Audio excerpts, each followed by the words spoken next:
Petite étude de cas ce jour sur le thème de Jean Humbert. Je me suis un petit peu penchée sur son thème natal ainsi que sa révolution solaire pour voir si tous les événements qui lui tombent dessus un petit peu en ce moment, si tout ça on pouvait le voir dans son thème natal et si c'était reporté également dans sa révolution solaire. Et bien la réponse c'est oui. Et là je vais pouvoir vous partager un petit peu mon interprétation et la façon dont on pouvait percevoir que de tels événements et de telles accusations pouvaient lui tomber dessus. Alors maintenant, je ne vais pas faire le travail à la place de la justice ici. Mon rôle se limite juste à une étude de carte natale, de révolution solaire, une interprétation basique, standard, sans pour autant donner mon avis personnel. C'est pas le but. Par contre, vous allez pouvoir voir donc comment on relie en fait deux cartes et comment sur une astrologie pratique, événementielle, comment on peut voir que ce qui est inscrit dans le thème natal, eh bien ça s'égrène au fur et à mesure de nos vies, hein, en fonction des révolutions solaires, mais dans un premier temps bien évidemment, on s'en réfère toujours au thème natal. Quand on fait de la prédiction, donc je le répéterai jamais assez, on ne prédit pas avec des transits. Ça, je l'entends un peu partout. Je m'insurge toujours un petit peu contre ça, puisque bien évidemment, les transits sont des déclencheurs. Quand des planètes passent sur des éléments de notre thème, ça peut, alors je dis bien ça peut, parce que c'est pas toujours le cas, déclencher des événements, mais il faut bien évidemment que plusieurs placements le confirment. Il faut avoir déjà ciblé ces événements dans le thème natal pour en avoir la certitude.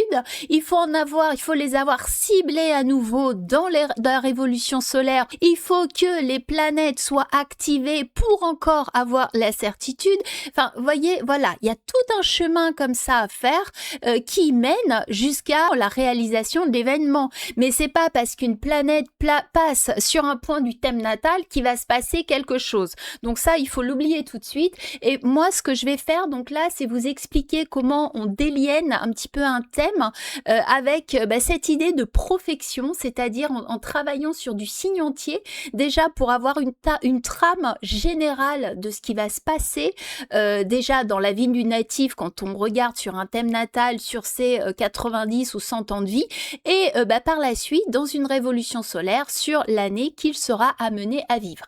Et donc là, effectivement, sur Jean Humbert, ce qu'il est en train de vivre actuellement, c'était bien inscrit dans son thème natal, après étude, et cette année, là, ça a démarré en 2025-26. Donc là, moi, j'ai pris sa révolution solaire de l'année 2026-27. Et donc, bien évidemment, les choses ne vont pas s'en arrêter là. Les choses vont continuer. Et pas forcément en mieux. Donc ça, c'était un petit peu pour poser le décor du départ. Donc maintenant, on va se pencher sur son thème natal en première lecture. Alors tout d'abord, on voit au natal qu'on est sur un ascendant taureau, donc un maître d'ascendant qui est Vénus. Donc Vénus au natal, on voit qu'elle est en maison 4, qui est le signe du lion. Dans le signe du lion, pardon. Alors, effectivement, on lit toujours un thème. Enfin, moi, c'est ce que je fais parce que je pense que c'est la façon dont il faut faire. Hein, c'est ce que les astrologues traditionnels en général font. C'est que tout d'abord, on lit une planète dans un signe entier, c'est-à-dire que le signe entier donne la signification intrinsèque de la planète et le système cadrant, c'est-à-dire Placide, Regiomontanus, Alcabitus, enfin tout ce que vous, voilà, la domification avec laquelle vous travaillez habituellement, ça donne le développement de la planète.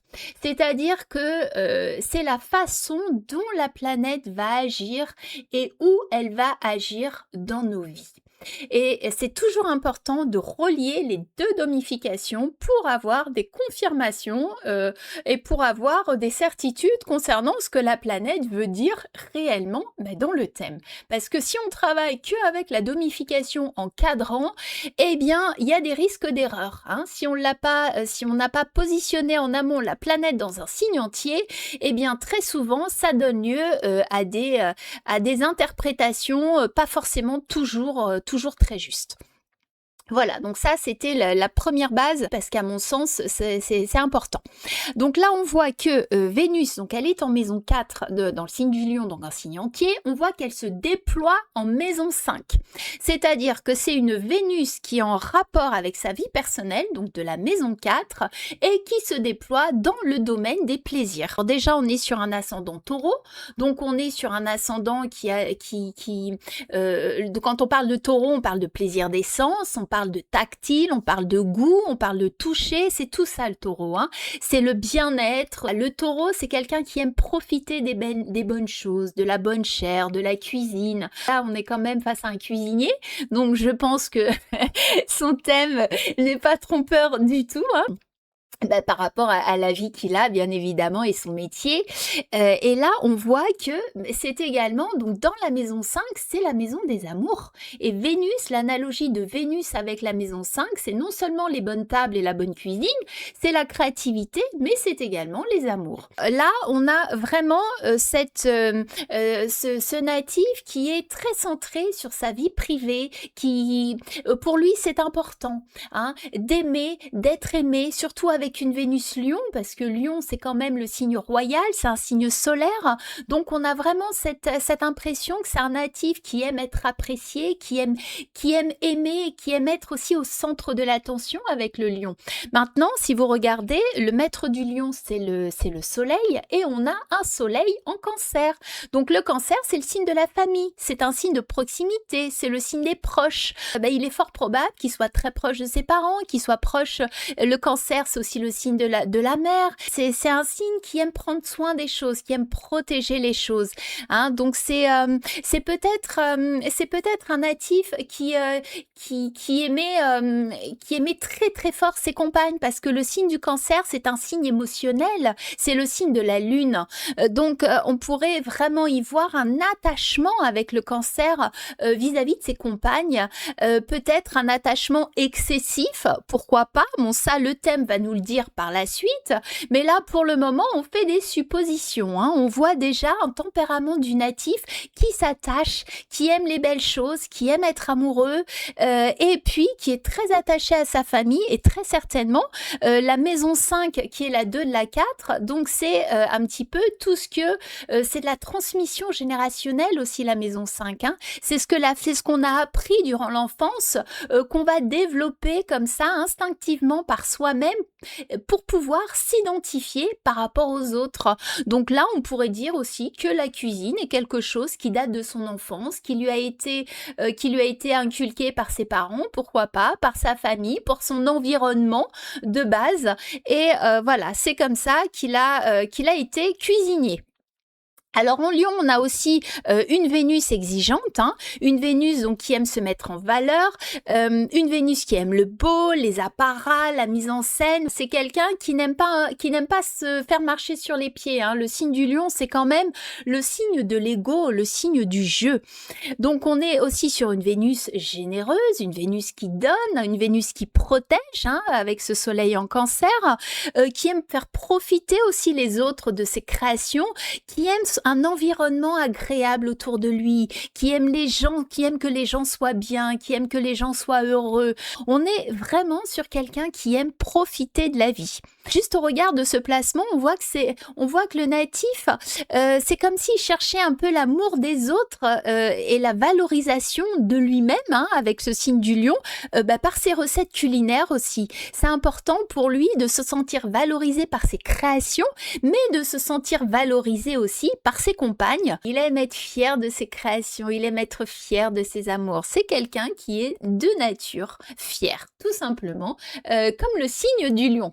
Les ascendants Lion, très souvent, hein, c'est des gens qui sont fiers, qui aiment se mettre en avant. Bon, après, tout va dépendre également des différents placements, hein. C'est sûr, si on a Saturne à l'ascendant dans le signe du Lion, ça vient un petit peu plomber le côté lumineux du Lion, mais on est voilà sur un Lion différent, peut-être un petit peu moins exubérant, on va dire. Alors ça, c'est pour l'ascendant. Quand on fait un thème, on passe toujours par l'ascendant pour se dire qui est le natif par rapport à ce qui se passe dans sa vie, à quelle personnalité on a à faire pour pouvoir délier le thème en fonction de sa personnalité qu'on aura lu bien évidemment dans le thème natal. À ce stade, on ne perçoit pas encore la violence, les problématiques, etc.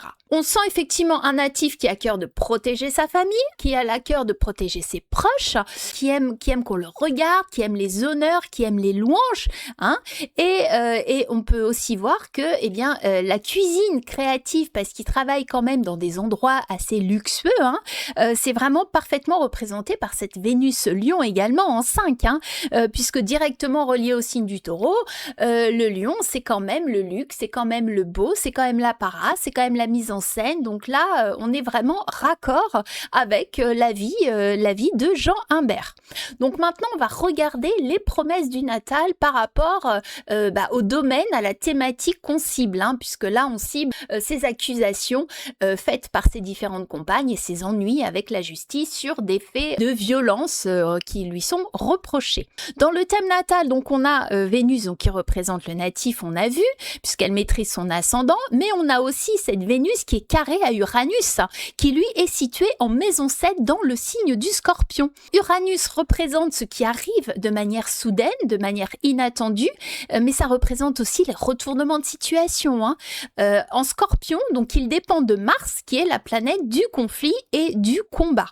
Mars, lui, se trouve en Gémeaux, un signe qui est lié à Mercure et donc à la parole, mais il est également en maison 2. La maison 2, c'est la valeur, c'est une maison de valeur qu'on s'accorde. Mais là, avec ce Mars qui est en Gémeaux, ça peut être aussi qu'il veut se donner de la valeur par les mots, par les paroles. C'est quelqu'un qui, à mon avis, n'aime pas se faire marcher sur les pieds et se sent agit aussi par souci de protection, hein, quand on voit ce soleil cancer, il y a comme ce sentiment de pas se laisser marcher sur les pieds. Et là, avec cet Uranus en Scorpion, on pourrait avoir des revirements soudains en fait dans le tempérament du natif, tout simplement sur son point de vue martien. Mars, c'est quoi? C'est les actions, c'est la soudaineté, c'est le combat en fait. On se protège des autres par la guerre, par le combat, par la lutte. Donc là, tout ça peut donner quelqu'un qui réagit vivement par les mots lorsqu'il se sent attaqué ou dévalorisé, hein. La parole peut devenir assez dure, assez cinglante. Alors là, on voit que cette configuration, elle touche directement sa vie amoureuse parce que en Placide, on voit que Uranus se trouve en maison 7, qui est celle du couple, et qu'il forme un carré à Vénus en maison 5, qui est celle des amours. Donc effectivement, quand on voit cet Uranus en maison 7, on parle du couple, mais on peut parler aussi des autres de façon globale. Peut-être son environnement de travail, peut-être les autres, en fait, qui encadrent un petit peu sa vie, aurait pu subir ou vivre le même type de comportement, c'est-à-dire quelqu'un d'assez direct, assez impétueux, assez soupolé comme ça, qui peut se transformer, puisque le Scorpion est quand même un signe de transformation. C'est un signe cinglant, c'est un signe qui pique, donc avec des paroles qui ne sont pas toujours très équilibrées et très coordonnées aux situations, hein. Donc là, ça peut être tout à fait probable. Et on le voit, comme je disais, qui est raccordé directement à sa maison 5. Donc ici, on retrouve une idée de tension, de retournement de soudain dans ses relations amoureuses, avec des événements qui peuvent se jouer dans la sphère privée essentiellement, hein, puisque là, on a la majorité des planètes qui sont dans la sphère privée. On a aussi un autre élément qui attire l'attention, c'est la maison 8. Et la maison 8 qu'on relie traditionnellement donc aux crises de couple, et là, elle est gouvernée par Jupiter. Donc, crise de couple, crise de contrat aussi, hein, ça peut être des ruptures de contrat, ça peut être des gens qui sont pas contents vis-à-vis des gens de la maison 7, vis-à-vis de son comportement un petit peu surprenant comme ça avec cet Uranus en maison 7. Alors là, on a un Jupiter qui est en maison 6, qui est conjoint à Saturne, qui peut apporter aussi des difficultés et des blocages dans la vie quotidienne, donc la maison 6. Jupiter qui est également relié à Mercure et qui lui-même gouverne Mars, hein, la planète du conflit par le mouvement. Alors ça peut être par le mouvement sous Mercure, parce que Mercure c'est les bras, les jambes, ça peut être par la la parole aussi avec le Gémeaux, hein. Donc là, on a un Mars qui se fait comprendre par son comportement. Il se fait comprendre, il s'exprime vis-à-vis des autres par la parole, par les gestes, et par le corps, tout simplement. Donc là, on trouve plusieurs fois la même dynamique en fait dans le thème, hein. Donc on parle de tension globale, hein, dans les relations, hein, puisque la maison 7, et Uranus en maison 7, c'est les relations en général avec les autres, des conflits. Alors c'est directement relié à sa maison 5, donc c'est relié aussi à ses amours, et qui peuvent devenir importants, et des situations qui peuvent basculer assez rapidement. Mais on a aussi Jupiter et Saturne qui nous amènent aussi vers une autre dimension, la dimension de la justice. Puisque Jupiter, il est traditionnellement relié à la justice et aux hommes de loi, et Saturne, lui, peut représenter le juge Saturne. Saturne, ici, il gouverne la maison 9, donc celle qui est reliée aux affaires judiciaires. Hein, si vous regardez, on a une maison 9 qui est en Capricorne, hein, dans le thème natal. Donc, on voit ici plusieurs éléments du thème natal qui font déjà écho à ce que le natif est en train de vivre actuellement. Donc là, on va regarder dans sa révolution solaire comment tout ça va s'articuler durant cette année, tout simplement. Donc en révolution solaire, on part sur de la profection. On part sur le signe entier, donc on va travailler sur la méthode de l'entonnoir, donc on va regarder dans un premier temps la thématique de l'année, quelle est la thématique générale, qu'est-ce que le natif va vivre cette année, donc qui va caractériser son année, et puis on va regarder après tous les différents placements des planètes qui seront directement reliés à cette thématique globale. Et après, on regardera les transits pour voir est-ce que les planètes sont activées, parce que ça c'est important, hein. Un transit, si la planète elle est pas activée, ça fera rien du tout, hein. Faut rien en attendre. Donc déjà, avant de regarder les transits, on regarde déjà l'activation des planètes, c'est un petit peu la base. Donc là, on regarde une lecture zodiacale, donc en signe entier. Alors cette année, donc c'est Saturne qui est le maître de l'année et Mars qui est le diviseur. Donc on est déjà sur deux planètes qui sont assez difficiles, donc sur cette année. Donc déjà d'emblée, on a une indication comme quoi l'année va pas être très joyeuse, hein. On n'est pas sur une année de bonheur ultime, de mariage, on n'est pas sur une année de grandeur et d'expansion, on sera plus sur une année un petit peu compliquée où les choses risquent d'être un petit peu chaotiques. Mais maintenant, bien évidemment, c'est pas parce qu'on a un Saturne ou un Mars en maître du temps que l'année est catastrophique. Après, il faut regarder tout le thème, mais là, on a quand même bien ciblé que Saturne était dans la maison 6. Donc, quand on a un Saturne dans la maison 6 au natal qui est maître de l'année, on se doute que ça va être des difficultés. Déjà, là, on a une première info. Alors, on a un ascendant profecté qui est en Verseau, qui est exactement comme l'ascendant de la révolution solaire. Donc là, ça appuie vraiment sur le côté Verseau, sur le côté des groupes, sur le fait que, il va falloir qu'ils s'allient certainement avec des gens cette année pour pouvoir faire évoluer ses affaires. Bon, maintenant, lesquels, là, à ce stade, on ne sait pas encore. Mais on parle effectivement quand on parle de Verseau, on parle de projets, on parle de choses qu'on met en commun avec d'autres personnes pour pouvoir soit créer des projets, soit se sortir des situations, voilà, des idées qu'on met en commun, tout simplement. Donc le Verseau, si vous regardez dans son thème natal, il est relié à la maison 10. Donc la maison 10, c'est sa visibilité. C'est des questions d'image, de réputation, de visibilité publique, hein, quand on parle de la maison 10. C'est ce qui va être c'est ce qui va caractériser son année durant cette année 2026-2027. Ça va être, on va entendre parler de lui. Donc on a Saturne, maître de l'année, donc comme on a dit, il se trouve en natal en maison 6, qui est une maison de difficulté, et il gouverne sa maison 9. Donc il gouverne la maison de la justice. Là, déjà, on a une première info, on pourrait avoir des petits soucis de justice, mais juste avec ça. Après, dans la révolution solaire, on a un Saturne qui passe en 3 zodiacales, En signantier, il est en maison 3, qu'il est sous Mars par le bélier, et donc en bélier, Saturne, il est en chute. Après, on peut regarder aussi en Placide, et on voit que en Placide, Placide au Régiomontanus, moi je travaille avec Régiomontanus, mais comme je sais que parmi vous, beaucoup travaillent en Placide, mais c'est assez proche. En termes de cuspide de maison, je parle. Et ce Saturne, il est en maison 2, qui est une maison financière. Donc effectivement, ça pourrait lui coûter quelques sous, tout ce qu'il est en train de vivre, ça pourrait un petit peu le déposséder financièrement.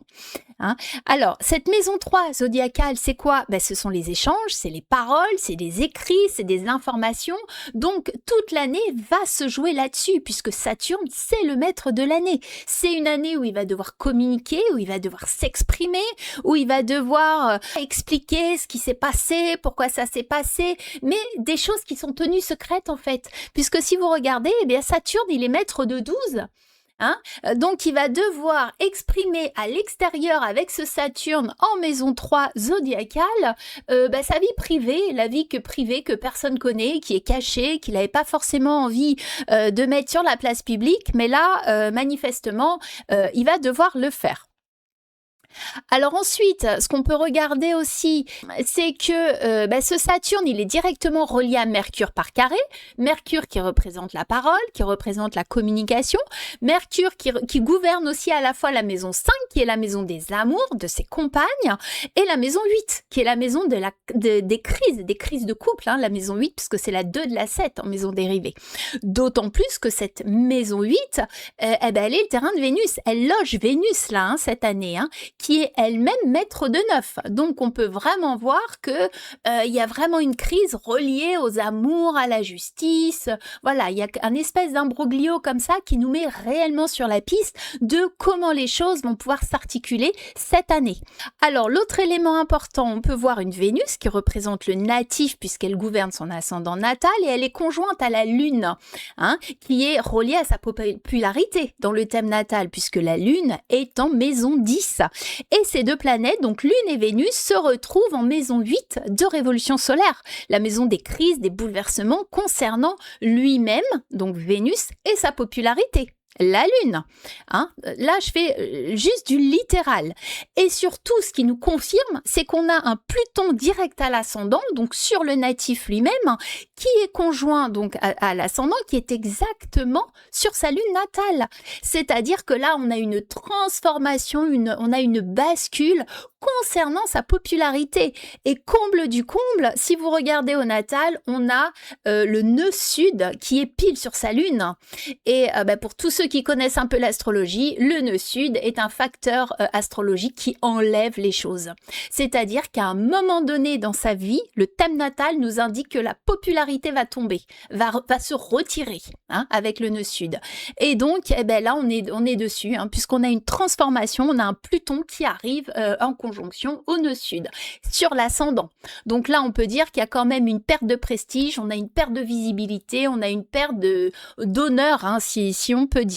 Et comme quand on voit également un Saturne en bélier, et quand Saturne il est maître de la 12 en révolution solaire, on peut aussi interpréter comme quoi il va avoir du mal à se défendre, à prendre la parole, à ce que sa parole soit vraiment exprimée comme lui le souhaite au grand public, parce que la maison 12 reste une maison d'enfermement, une maison d'étouffement. Est-ce qu'il y a des choses qu'il ne dit pas? Est-ce qu'il y a des choses qu'il va cacher? Est-ce que, voyez, une planète qui est maître de 12, c'est toujours des choses qui sont pas très claires, des choses qu'on met un peu sous le tapis, c'est ce qui ne sort pas.